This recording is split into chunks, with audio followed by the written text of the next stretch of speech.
This is the BBC. This podcast is supported by advertising outside the UK. This is the BBC. Thanks for downloading this episode of In Our Time. There's a reading list to go with it on our website, and you can get news about our programmes if you follow us on Twitter at BBC In Our Time. I hope you enjoyed the programmes. Hello, in 520 BC, Darius the Great started building on the site of Persepolis, the ceremonial city of the Persians, and for almost 2 centuries this was the richest place on earth. Its extravagance was a mark of the ruler's power as king of kings over land that stretched, in modern terms, from Libya to Pakistan, from Egypt up to the Russian steppes. This was the Achaemenid Empire, and it was then the largest in the world.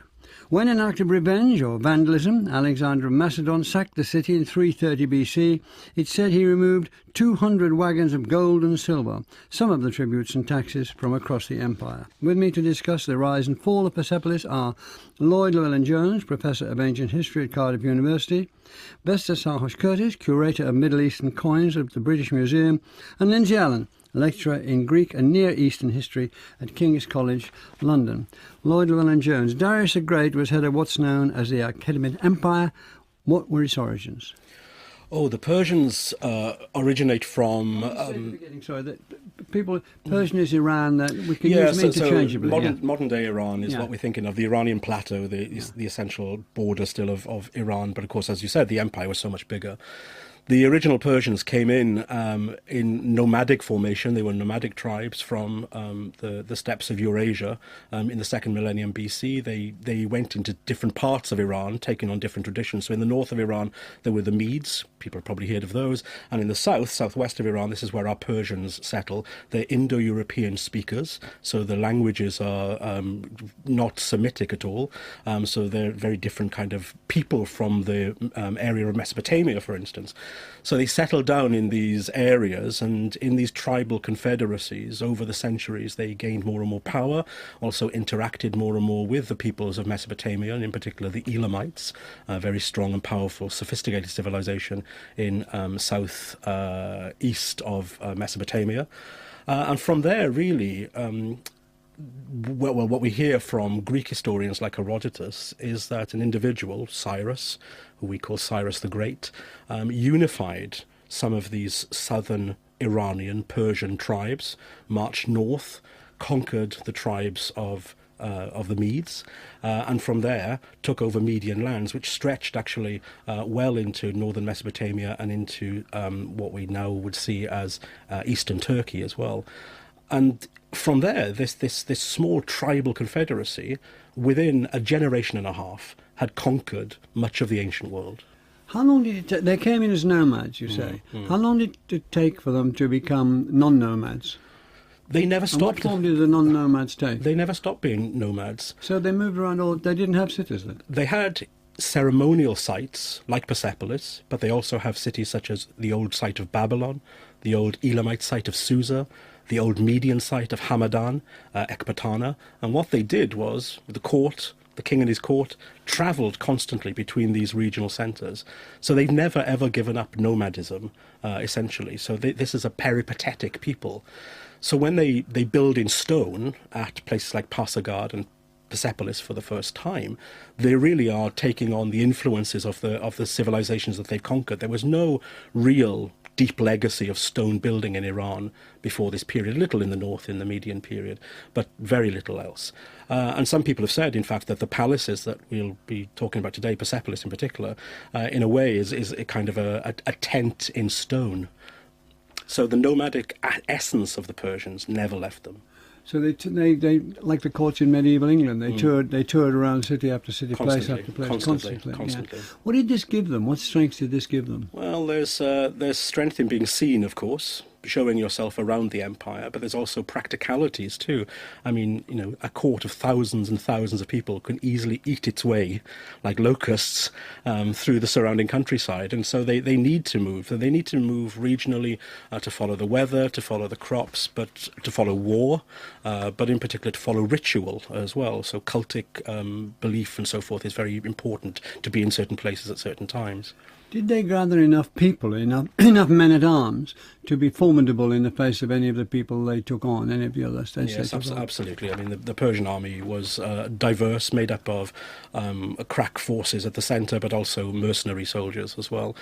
So a very, very powerful army, and certainly by the end of the 5th into the 4th century. What were their weapons? They're very, very varied, from chariotry and cavalry, of course, and also even camel cavalry as well, the ushabarish, through to, of course, spears, bows and arrows, and that's the most important thing of all.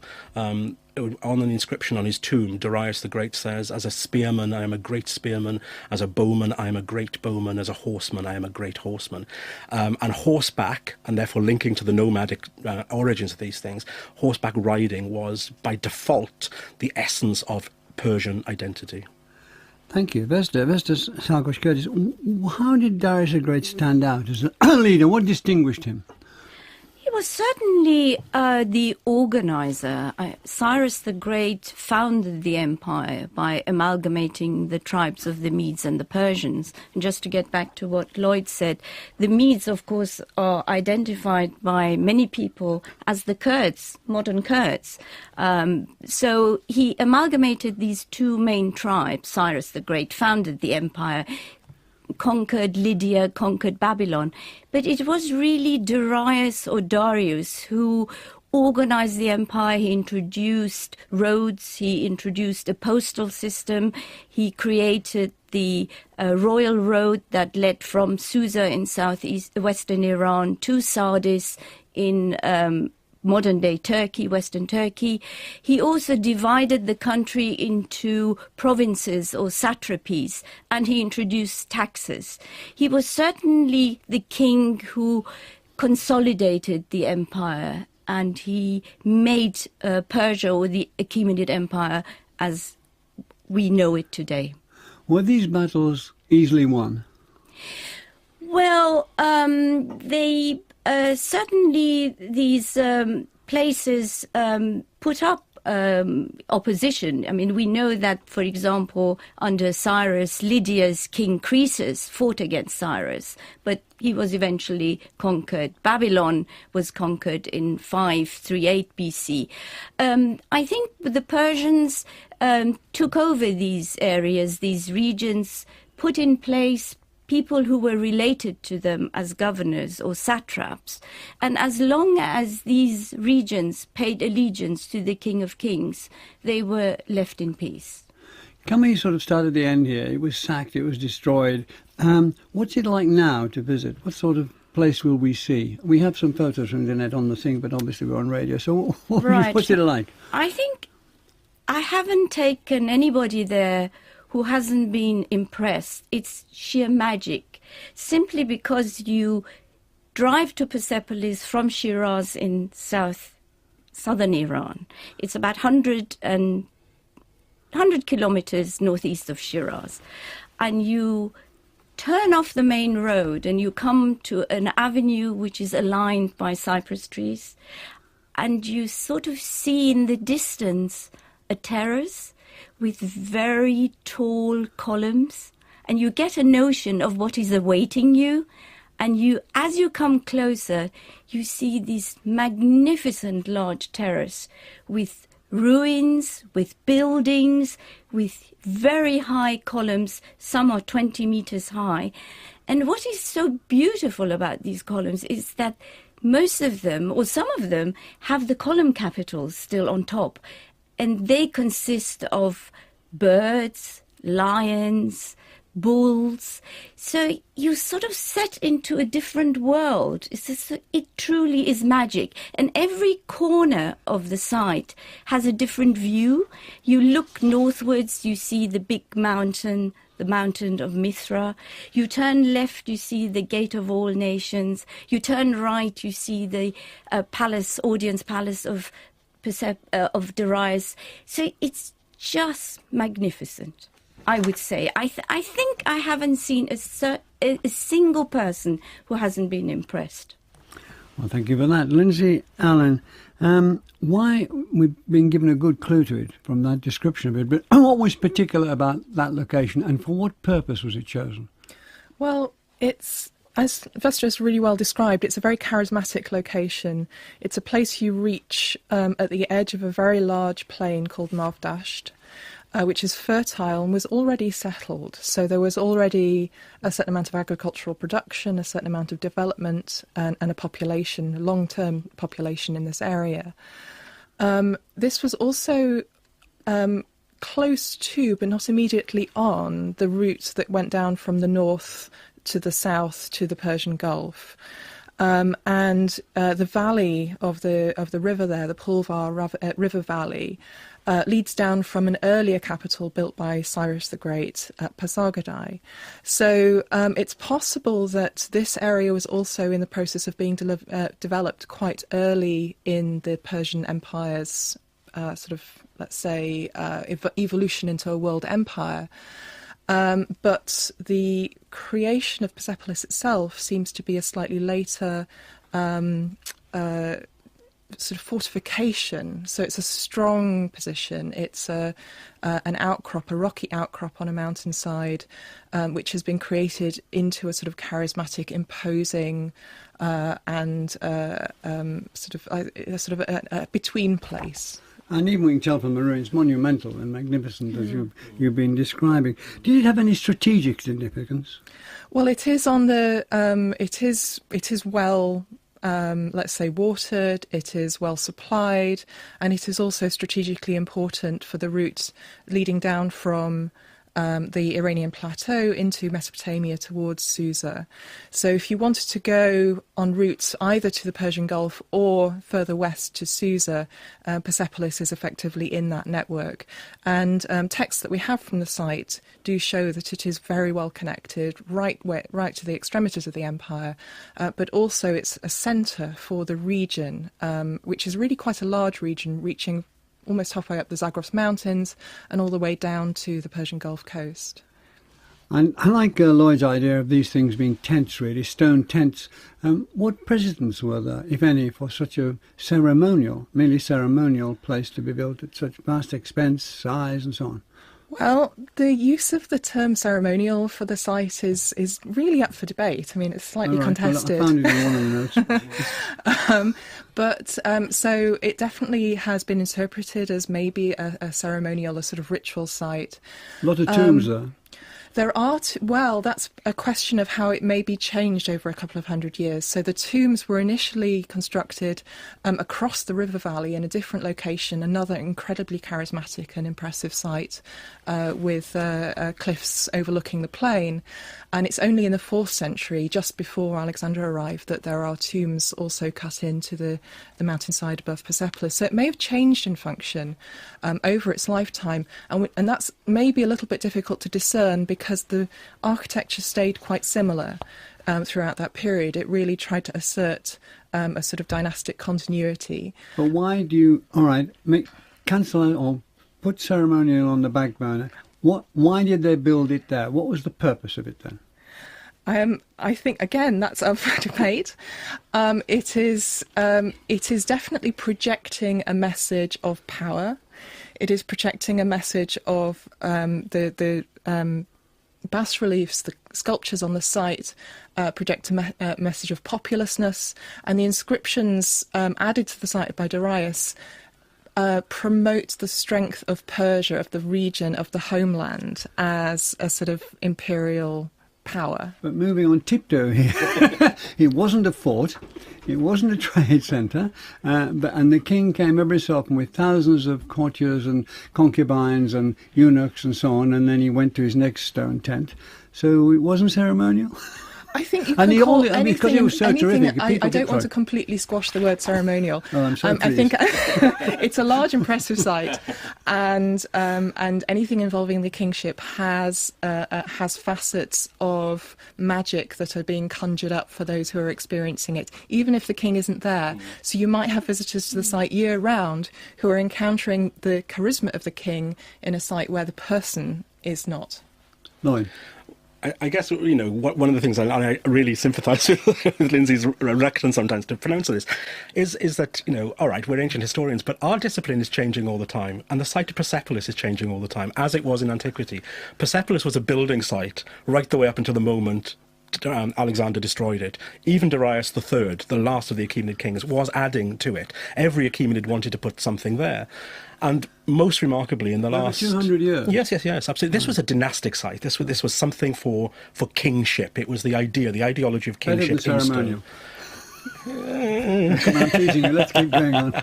But what's really fascinating, in the last decade, and more information is coming out now, Iranian and Italian teams working around the plateau of Persepolis have discovered something which is blowing our minds. I mean, quite literally, rewriting the history of Persepolis. So, off the platform itself, in the plateau around, we've now discovered the remains of a Babylonian-style gate, like the Gate of Ishtar, which perhaps you'll know from the Pergamon Museum from Babylon, which was built by Cyrus the Great. And we know that because we actually have Cyrus's names and titles on that gate. So now we're having to rewrite Darius's history from Persepolis' history back 2 generations from Darius. What happened there? Why did Cyrus decide to build this here? Well, we really don't know yet. We don't. But was he trying to recreate a second Babylon in this area? Which comes back again to why the choice of this particular site. We always thought it was kind of a virgin site for Darius, but now we have to take it back 2 generations. You want to come in? I think what is important, and we shouldn't forget, Lindsay touched on that, the whole region, the area of Pars or Fars, has a significance for the Achaemenids. They came from there. And that's why Cyrus founded Pasargadae, and that's why we have Persepolis. And if you look at the inscriptions of Darius from Susa, from Persepolis, he says very clearly that he is a Persian and that he is an Aryan. Aryan here meaning simply Iranian. No, nothing else. But he says he's very proud to describe himself as a Persian. So Pars, Persis, the modern-day province of Fars in southern Iran, had a special meaning to them, and that's why Persepolis was built. Now, to come back to the question of ceremonial reason or ceremonial place for Persepolis, yes, there was a ceremonial reason behind it. But we also have these thousands of Elamite tablets from Persepolis dating to the time of Darius, where we hear that the administration was there throughout the year. So if the king moved to Babylon in the summer and to Ekbatana Hamadan in the winter, and this is partly because of the weather, they did not abandon the site completely. Life went on, the administration stayed there, and these tablets reveal a lot of information. I've talked about, we've mentioned it once or twice, that it was the richest city on earth, and we know Alexander took away at least 200 carts of gold, silver, and yes. So where did those riches come from? Well, the provinces or satrapies paid tax to the king of kings. Yeah, but where did they get the money? They had to... the treasures, sorry, better, yes. So, I'm asking, sorry, I interrupted you, I shouldn't have done. No, they did agriculture, and they produced agriculture. They had raw products, they had semi-precious stones that they were trading with different areas, and what they got instead from that, they then passed it on to the King of Kings, to the treasury. I mean, the wealth of the Persian Empire came from the satrapies. And also, the wealth of the Persian Empire at the beginning certainly came from the areas that were conquered, like Lydia, which was extremely wealthy, Babylon, and the Babylonian Empire. So that's where the wealth came from. What I should say also is that the treasury excavated at Persepolis is the only treasury that we have surviving from the Achaemenid period. And what we regard as treasure should perhaps be broadened out. You know, there are stone-carved vessels, there are antiquities from earlier kingdoms brought through into Persepolis. So you might have almost a sort of museum-like atmosphere of wealth and sort of special resources that the king is regarded as having, as well as, let's say, new flows of money. And the other thing to point out, which is I think linked to the landscape around Persepolis itself, is that there is an Achaemenid exploitation of land. There is an Achaemenid effort to develop agricultural productivity in some areas. What we're beginning to find in some new archaeological findings in the rest of Iran is that the water in the landscape is their speciality. So increasing productivity and creating a sort of productive and lush environment is kind of one of their prime activities. So can we go... You say what you want, then I'll ask you a question. Well, we get a sense of the kind of wealth that pours into Iran from not only from relief sculptures at Persepolis itself, which show dignitaries bringing gifts of livestock, gifts of jewellery, gifts of textiles. These are obviously just the tip of the iceberg. But also we have this incredible inscription from Susa in the reign of Darius the Great, in which he talks about the building of an apadana, so a throne hall, just as we have at Persepolis. What stands for Susa, I think, stands for Persepolis here, where basically we have the peoples of the empire are tasked with bringing together different goods from across the empire. So, for instance, Assyrians are told to bring cedar wood from Lebanon and transport it through. We have brick builders from Babylon. We have goldsmiths and ivory workers from Egypt. We have turquoise coming in from Afghanistan and lapis from Afghanistan. So all of this is coming to the heart of the empire to build these great structures. And Darius makes a great point of that. And what he's saying there, in a way, is you know, in the kind of Scottish referendum campaign jargon, is kind of we're better together, is the idea. You know, that you build all of this together from the goods of the empire. And what Darius is kind of creating in these sites like Persepolis and Susa is, in a way, a kind of empire in miniature. And Greek stonemasons. Greek stonemasons, absolutely. Yeah. That's one of the wonderful things about it. The people who pour in from around the empire. Absolutely. This is multicultural. Must have taken quite a lot of organising, wasn't it? Huge amount of organisation. But this is something that the Iranians have always been very good at, is bureaucracy. And good roads. And excellent roads, great communication systems, crisscrossing the empire. Now, we have texts written in Elamite, in cuneiform, which talk about individuals travelling from Memphis in northern Egypt right the way to Kandahar in Afghanistan. And there are road stations which would have facilitated those kind of journeys. I mean, that's a mammoth journey to undertake, but we know that they're able to do it because the bureaucracy sets up road stations, essentially, you know, service areas, cafes, service stations, if you like, dotted across the whole of the empire. It's worth saying also that the Elamite is a sort of developed bureaucracy that is adopted in these early years. Can you just unravel it a bit? It is a language, as Lloyd has mentioned, which is in historic use in this region. So Persepolis is both in Fars, but it is also, in a certain sense, is within Elam, which is an older kingdom in which one of the earliest forms of writing was in use in the 3rd millennium BCE.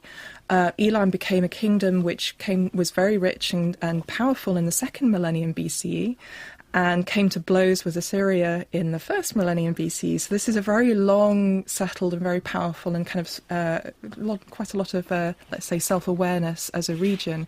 And Elamite is the language in use in that region, which is already in sophisticated administrative use by the time the imperial centre in this region is being set up. I think this is very important. We often forget the contribution of the Elamites in southwestern Iran, that they made to the Achaemenid Empire. And Darius himself, when he talks in his inscription at Bisutun or Behistan in western Iran, talks about the Elamites. And we think that even the old Persian script,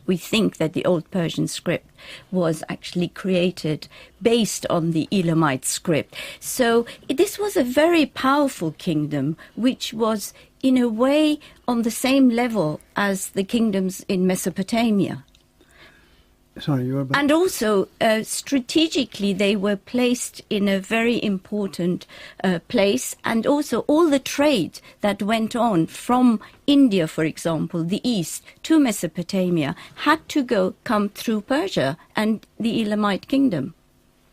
And so what these really rich Elamite tablets give us, and they at first hand, they look as dry as the dust that they're written on, but they actually... 300,000 of them. Yeah, at least. And many are Isn't not it amazing even how translated. clay carries history? Yeah, it's quite incredible. And these clay tablets speak for us, they really do. They tell us the most remarkable things, the most remarkable mix of evidence about individuals, groups of people from different parts of the empire living around Women getting Persepolis. Women. Yes, Women. yes, yes. Child leave. Yeah, absolutely. We have a credible text of Ionian women, so Greek-speaking women living around Persepolis. Who are they? Are they there with their Ionian husbands? Are they war captives? We don't know. But they have given birth and they're given rations. And according to, if they give birth to a male child, they get twice as many rations as giving birth to a female child, which tells us something about gender ideology, perhaps, around Persepolis as well. We even hear of our first references to chickens, from the Persepolis fortification text. A bird called Baz, Darius the Great has his own flock of Baz, probably chickens for cockfighting. Can I just get some idea? I'll come to you in a minute. What was going on there? We've restored the word ceremonial. We've called it dynastic and so on. The king came for the great feast, and all his main persons came there for the great feast. Horus, is it called? Yeah. Nowruz. No, that's it. Nowruz. That's it. And so on. Then he moved on. Then what, in the empty months? Were people just going about administrating the place, keeping it tidy for when he turned up next time? No, I think there was a On lot building, of... of course, we've been told. Constantly building, yes.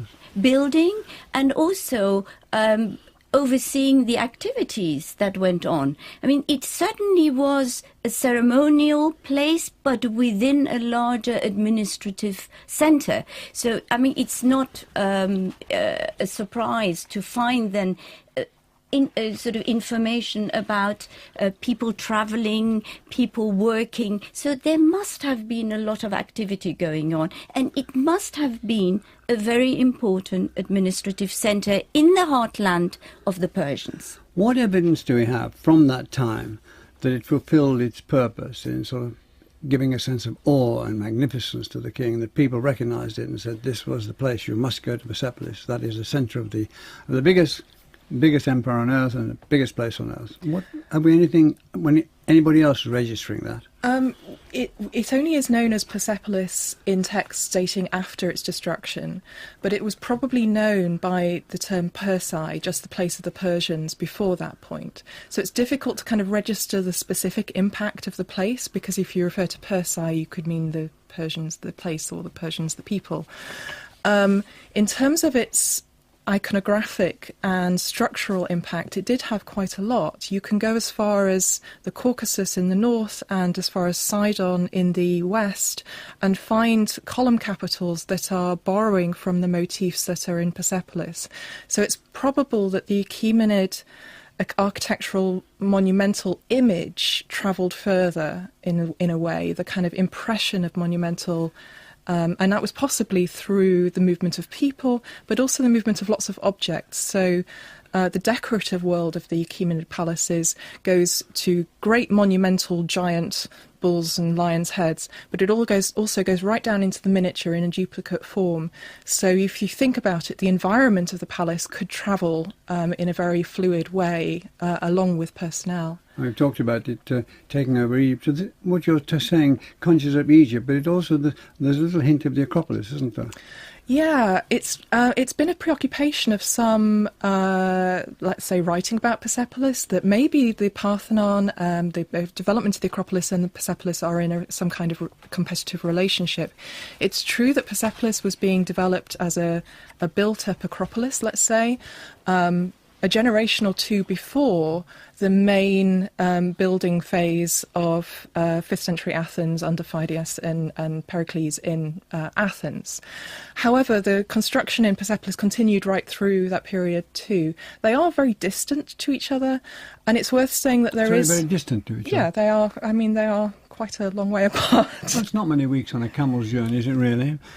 If you had if you had provisions all the way supplied by all the satraps, that's what camels are for. But the satraps could also keep you waiting around for provisions on the way as well. So it probably depended on your access to power, how fast you could get there. But it's certainly true that there may have been a reputation of monumentality that a lot of places were trying to compete with, and therefore places on the edge, like Athens, and Athens was an edge of this kind of large body of territory, may have been catalysed into these kinds of displays, may have been inspired in some ways by these. I'm always amazed by the amount of travelling and the distance of travelling that people in what we call ancient civilizations went in for. But you want to come in now, don't you? I just wanted to say that most satraps or governors were related to the king and were of Persian origin. So, for example, the satrap of Babylon, or the satrap of Sidon in modern-day Lebanon, or Sardis in Western Turkey. So they had a notion what was happening actually in the homeland. So they may have been also influential in transmitting the ideas. And physically, Lindsay's absolutely right. It's this transference of the imperial image, if you like, can happen in minutiae. So in seals and bullae, for instance, so every wealthy individual in the ancient world had his own seal, which we could press into clay, and this would carry images of kingship.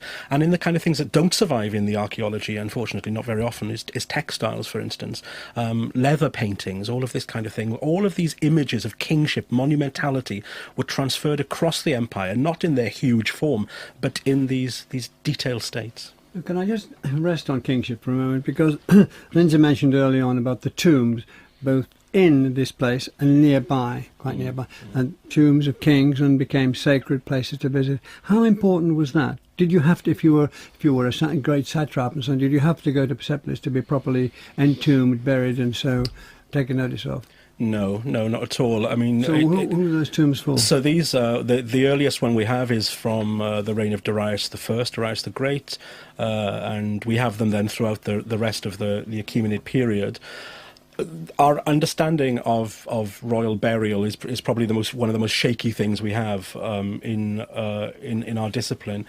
We do have texts which talk about the sustenance of cult for certain kings, the offerings, monthly offerings of sacrifice and so forth, but we really don't know. What did they sacrifice? Well, one of the things they sacrificed in one of our texts is a horse every month. What did they sacrifice a horse for? This is for Cyrus, and of course the horse is one of the most important symbols of Iranian. So why did they kill it? Because it is a sacred animal. It's the kind of thing that the ghost of an individual, the shade of the individual, most desires. This synergy between Iranian individual and his horse is very, very deep, very, very meaningful, very significant. Really, right up until modern times. In fact, there are stories from the 19th century of nomads passing through Pasargad to the tomb of Cyrus the Great, and they're offering a cup of mare's milk, for instance, onto the tomb. And part of the ritual of investiture for the kings of ancient Iran was to drink sour milk, which must be mare's milk. So there is something about the horse ideology which goes very, very deep into the ancient Iranian psyche. And now we come to the Terminator. Alexander the Great went for Persepolis, and why did he go? You're shaking your head. Firstly, he is not great to me. I thought. I've been getting words wrong here. I do not call him Alexander. Just to give people a clue, this is the Alexander we're talking. Yeah. The pupil of Aristotle, the man who came out of Macedonia and more worlds to conquer, and on he went. Yeah, him. Yes. Why did he go to Persepolis? Well, I think he certainly wanted to make a name for himself. He certainly wanted to conquer regions. He was driven by the idea of conquering empires, and I think more than anything else, he was also driven by the wealth that existed in the empire of the Persians. I mean, it was legendary that the Persian kings were very wealthy. And I think at the time of Alexander, the scenario was not all that different from today. Sort of you went and conquered areas that were rich and that had resources. And he went first to Asia Minor and then from Asia Minor to Persia to get hold of the wealth of the Persian Empire. He certainly didn't have to destroy Persepolis. We're not there to the destruction yet. He hasn't conquered it yet. Can we just get when he got? How long did it take him to conquer it, Lindsay? Well, what's interesting about the use of the destination, and therefore also maybe thinking about the context of destruction, is that he has been battling through Asia Minor, the Levant, Egypt, across Mesopotamia for over 4 years by this point. And he is still pursuing the king who is in power, Darius III, who has fled eastwards to Ecbatana, northwards, which is really the other half of the empire. I mean, he can raise another army in the east and northeast of the empire. So Alexander is picking off the main centres, which are, as we've noticed, kind of nodes of these kind of central powerful areas. And he comes up from having conquered Babylon after a large battle, and then moved into Susa, and then he struggles over the mountains, over the Zagros Mountains into Persepolis, and he does have some resistance on the way through those mountains, and that might be part of a reason why the context for its destruction. Susa and Babylon both survive because they effectively hand themselves over to this conqueror who has made clear that he will destroy something when he is being resisted, and Persepolis may have been defended a bit too much for its own good on the way. You want to come in? Yes, there's also perhaps an ideological reason sitting behind all of this as well. And, Alexander saw himself as a second Achilles, and therefore was taking the kind of Trojan War back into the East again. And some have said, some early Greek historians, Alexander historians have said that Persepolis was targeted for destruction because of its connection to Xerxes, who of course had destroyed the Acropolis back in 480 BCE. And there's perhaps some truth in this. We do know, from the archaeology, that the space of Persepolis was attacked most was the so-called Hall of 100 Columns, which is a most remarkable, fabulous hall, probably used for banqueting. And the evidence there suggests that there must have been a fire of such ferocity that the columns themselves simply burst, they simply shattered. And this does go along with some of the accounts that we get in Arrian and Plutarch, that Alexander told his soldiers to load up a room with the combustibles from the palace, so chairs, couches, carpets, hangings.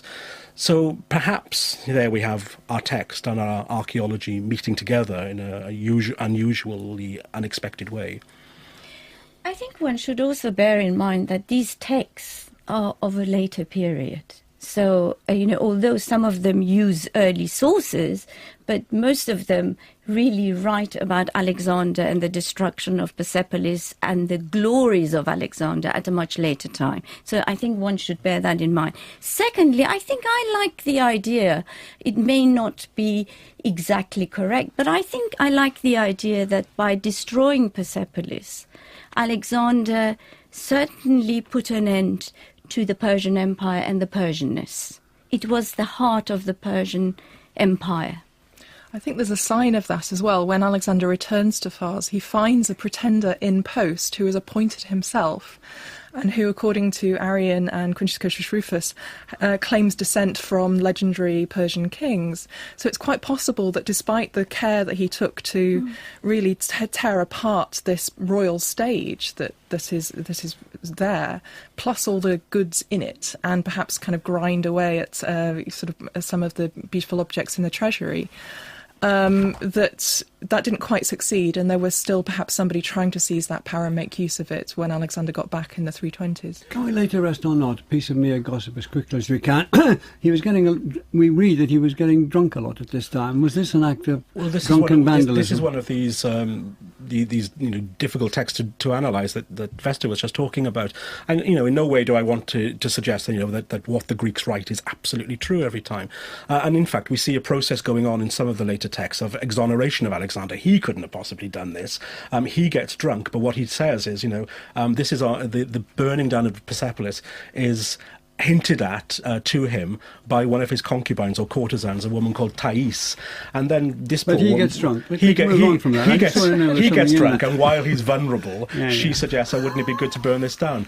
You know, I don't think there's any truth in that whatsoever. But Why this is not? something I really don't. It sounds so peculiar. This is a idiosyncratic, typical. Isn't it one of those things that just might be right? No, this is a typical I would like Greek to think image. that Alexander did turn into a megalomaniac, and he did turn into a somebody who really wanted to destroy everything that was associated with the Persians, and that's why he decided to set Persepolis on fire. Otherwise, why did he do that? He didn't have to. The Persians, whether it took them a long time or not, did capitulate, and he didn't have to really burn down Persepolis. So he burned it down. An enormous amount remains, we can see from these magnificent photographs. And centuries after century went on with not where, can I say, because it's near the end of the programme, not a great deal happened. People visited, eminent people visited, and they said this is a wonderful place, and then it began to dig in the 19th century. And how are its ruins seen now? I think they are viewed as a very important national and international monument. It is a UNESCO World Heritage Site. And it has been since the 1970s. And it is an incredibly popular part of people's lives and people's memories of Iran and people's identity. And I think Vesta can weigh in on this too. It has been, though, an international site for a long time. It became known in Western texts from around 1600 onwards. And so it was almost the first site of the ancient Near East that was really very well known in European texts. And it's also the place which gave the first clues to the ability to read cuneiform, because it has trilingual inscriptions from Old Persian, Elamite and Akkadian. It gave a way in to understanding the scripts of the ancient Near East. So although we associate it with Alexander and the end of Near Eastern empires, it's kind of the beginning of our comprehension of Near Eastern history. But for about 2,000 years, it was until the 16th century. Absolutely burned. It was in use. It was in use. I mean, the Parthians and the Sasanians had a memory of some kind of glorious dynasty Even that was in the here. Islamic period. In the Islamic tradition as well. I mean, its local name in Iran, of course, is Takht-e-Jamshid, which means the throne of Jamshid. Jamshid being this kind of Solomon figure from Iran's prehistory. So there was always some kind of memory here of it being associated with some depth of antiquity, even if the actual Achaemenids themselves were forgotten at that time. What's remarkable, I was at Persepolis 3 weeks ago, and it is the most alive and fantastic place, and Iranians themselves are rediscovering it. Thank you very much, Lloyd Llewellyn-Jones, Lindsay Allen, Vesta Saar-Curtis. Next year we'll be discussing the ideas of Montesquieu and his influence on the American Constitution. Thank you very much for listening. And the In Our Time podcast gets some extra time now with a few minutes of bonus material from Melvin and his guests. Really get it in there. You wanted an ending, didn't we, of some sort or other? Yeah. Even so, yes, of course things happen, and for you people, things are always happening. But on a bigger stage, when he sacked it, it seems to be more or less out of history until they be tugged back in 2000. You don't agree with that? I mean, it lives more vividly in classical texts after it's destroyed. Yeah. And we also have references to it still existing as a place. Existing is one thing. Was it active in any way? That parts of the monumental structures on the terrace were reconstructed and were in use. So it was kind of in constant use. And the problem with that site is that it has always been regarded as, say, the single place created by Darius and Xerxes and Artaxerxes. But in fact, it's a very, very malleable space, and you can go up and use it over and over and over again. There are inscriptions from the 11th century from the monarchs who set themselves up in the area as kings, 11th century AD, who claimed descent from the antique kings, as it were. There are inscriptions from the Timurid period. And then into the 15th century, the 16th century, and then again in the 19th century. So there is repeated engagement with it as a place. It's a very alive space, actually. What I wanted to ask, I didn't get there, we didn't have time, but a fairly big question. How does Islam square its history with the much bigger history? You're shaking, you're trying to run away from this. It's changed over the years. It changes constantly. I think for Iranians, it has always been an important place, and they've been very good in separating it from Islam. And I think one of the reasons why the name the throne of Jamshid, Takht-e-Jamshid, was given to the place is because, generally speaking, Iranians give names of either Solomon or Jamshid, this legendary ancient Iranian king, to sites, it's also a protection. You protect a site by giving it a name that is related to Solomon or Jamshid. And I think they've kept it like that. Has it been in any way, I'm going to ask this question again, so, has it been in any way Islamized? Has it been drawn in? Has it been, no. But it is part. Sorry. Can I just finish the sentence and then I'll say no. Is it now part of what Islam thinks is its own? No. Right. Can I just give you one important sort of scenario which I usually use? At the beginning of the revolution in 1979, tanks moved towards the terrace of Persepolis. And the then excavator of Persepolis, and hundreds of locals came to the site, and they slept in front of the terrace, and they said to the people who were coming, the army, you have to roll over us and kill us before you go up to the terrace and destroy it. And the tanks returned, and they just stopped their action there. It shows you how important the site has been to modern-day Iranians. And in fact, there's, we could trace this back over centuries. In the 20th century alone, the site has got so many political and ideological resonances. So for the Pahlavi dynasty, for instance, this is the last dynasty of monarchic Iran. The last Shah, Mohammad Reza Shah, saw himself as the absolute heir of the Achaemenids, and he fetishized the Achaemenids. He fetishized the cult of Cyrus in particular, but Persepolis in 1971 was used for this huge kind of durbar, this huge celebration of Iran's history, and it became a site of intense monarchic ideology and projection.